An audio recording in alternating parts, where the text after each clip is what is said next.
जो लोग नॉनवेज खाते हैं और जो लोग वेज खाते हैं वो दोनों के बीच में अगर आर्गुमेंट होती है तो नॉनवेज खाने वाले कुछ आर्गुमेंट्स रखते हैं जिसका कुछ बेस नहीं होता। फॉर एग्जांपल प्लांट्स में भी लाइफ होती है, प्लांट्स में भी जीव होता है।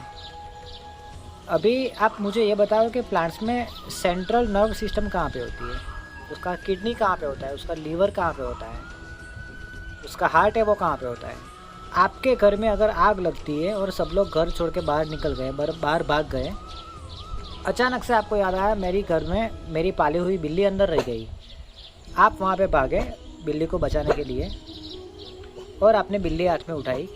तभी आपको पता चला कि मेरे फ्रिज में भी कुछ आलू पड़े हैं, कुछ टिंडे पड़े हैं, कुछ टोमेटोज़ पड़े हैं, तो उनमें भी लाइफ है, मुझे उनको भी बचाना चाहिए। तो मैंने फ्रिज खोला, मैंने आलू टिंडे वो सब मैंने उठा लिया और मैं बिल्ली को वहाँ पे रख के बाहर निकल गया। आप मुझे बताओ ये आर्गुमेंट वैलिड है? कुछ लोग ऐसी आर्गुमेंट करते हैं कि अगर मैं नॉनवेज नहीं खाऊंगा तो पृथ्वी में इतना अनाज नहीं है कि ये अनाज सबको पूरा हो पाए।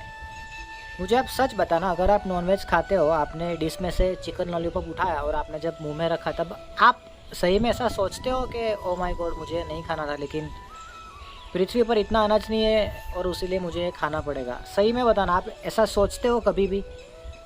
ये थॉट आपके माइंड में कभी भी आया? ये आप पृथ्वी को बचाने के लिए नहीं खाते, ये आपका टेस्ट बड डेवलप हो गया, आपको मज़ा आता है उसीलिए आप खाते हो। अगर आप पृथ्वी का बचाने का आपका इरादा है तो मैं आपको बोल दूँ कि 1 किलो जो मीट है वो मीट प्रोडक्शन में करीबन 5,000 से लेके 20,000 तक पानी वेस्ट होता है। और 1 किलो हम ये जो वेजिटेबल्स यहाँ पे उगाते हैं तो उसमें 500 से लेके 1000 लीटर तक का पानी यूज़ होता है। तो आप मुझे बताओ यहाँ पे वेस्टेज सबसे ज़्यादा कौन कर रहा है, नॉन वेज ईटर्स या ये जो वेज खाते हैं वो लोग?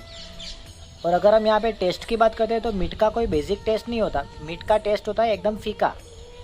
और जो लोग ऐसा बोलते हैं हम तो ओमनिवर्स है, हमें तो यहाँ पे दांत दिए मीट खाने के लिए, तो वो तो कच्चा मीट खाने के लिए दिया है, उसको पका के मीट खाने के लिए दांत नहीं दिए। कच्चा जो मांस है वो आप खा के देखो, आपको पता चलेगा एकदम फीका लगता है। ये जो मीट को जो टेस्ट देने वाला बेसिक जो एलिमेंट है वो है हमारे मसाले, और ये सारे जितने भी मसाले वो सब वेजिटेबल से बनते हैं। ये वेजिटेरियन मसाले हैं जो मीट में स्वाद भरते हैं। तीसरी बात यहाँ पे है, बहुत सारे लोग ऐसा बोलते हैं कि food is a personal choice. मैं क्या खाता हूँ वो उसमें आपको बोलने का कोई हक नहीं है। मैं मानता हूँ कि food is a personal choice, उसमें किसी को बोलने का राइट नहीं है। लेकिन आप जो भी प्राणी को काट रहे हो वो प्राणी को आपने पूछा, वो जो जीव है उसको आपने पूछा कि उसको कटना है या नहीं कटना है, उसकी परमिशन तो लो। आपकी चॉइस मानता हूँ लेकिन उसका चॉइस का क्या, उसको नहीं कटना है तो मतलब आप उसको पूछो उसको कटना है या उसको ज़िंदा रहना है। हमने जितने भी रूल्स बनाए उसमें हमने रूल्स ऑलवेज ह्यूमन सेंट्रिक बनाए कि हम जो भी रूल्स बनाएंगे उसमें ह्यूमंस ऑलवेज टॉप पे रहेगा। उसीलिए हमारे सारे रूल्स में हमने दूसरे जितने भी स्पीसीज सबको हमने डाउन कर दिया है। और काफ़ी सारे लोग ऐसे हैं जो मजबूरी का नाम देके या फिर हेल्थ का इशू देके नॉनवेज खाते हैं। मैं आपको बोलना चाहता हूँ कि अगर हेल्थ का नाम लेके या फिर मजबूरी का नाम लेके आप नॉनवेज खाते हो तो फिर मजबूरी आपसे ना जाने क्या क्या करवा डालेगी।